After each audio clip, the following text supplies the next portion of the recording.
चंद्रयान-3 की सफलतापूर्वक चांद पर लैंडिंग के बाद अब दुनिया भर में भारत के तिरंगे की आन बान और शान और ज्यादा बढ़ गई है। जो काम आज तक अमेरिका, रूस, चीन, ब्रिटेन और जापान तक नहीं कर पाए, वो भारत के इसरो के वैज्ञानिकों ने कर दिखाया है।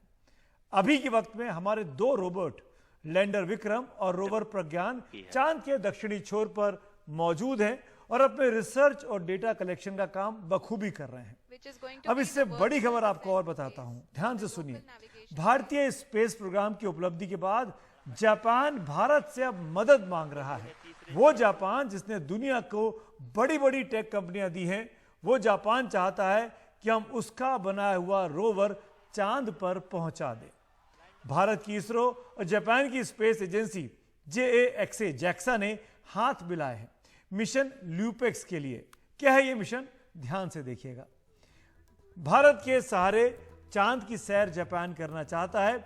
मिशन ल्यूपेक्स में इसरो और जापानी अंतरिक्ष एजेंसी जैक्सा का ये जॉइंट मिशन होगा। मिशन लूनर पोलर एक्सप्लोरेशन यानी ल्यूपेक्स, ये इसका शॉर्ट फॉर्म है। भारत का विक्रम लैंडर रॉकेट होगा और जापान का रोवर होगा। यानी जो काम प्रज्ञान कर रहा है चंद्रयान में, वो जापान का रोवर करेगा। नासा और यूरोपीय एजेंसी ESE के उपकरण भी इस जॉइंट ऑपरेशन में, जॉइंट मिशन में ले जाए जाएंगे चांद की ओर।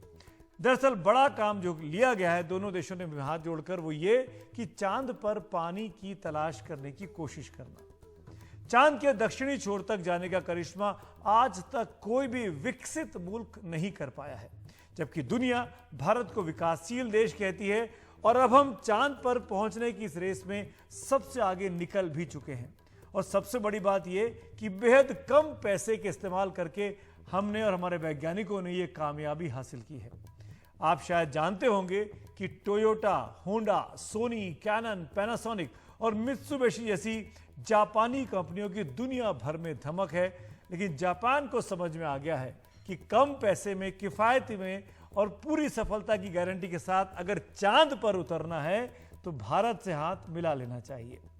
क्यों जापान को भारत के सहारे की जरूरत है, क्यों, क्या उसकी जरूरत आ पड़ी है? इसरो का सफल चंद्रयान परीक्षण हुआ है जिससे जापान बहुत इंप्रेस है। जापान क्या, पूरी दुनिया इंप्रेस है। आज सारे देशों के अखबारों में इसरो की इस कामयाबी की कहानियां छपी हुई हैं। इसरो का यह सबसे किफायती मिशन है।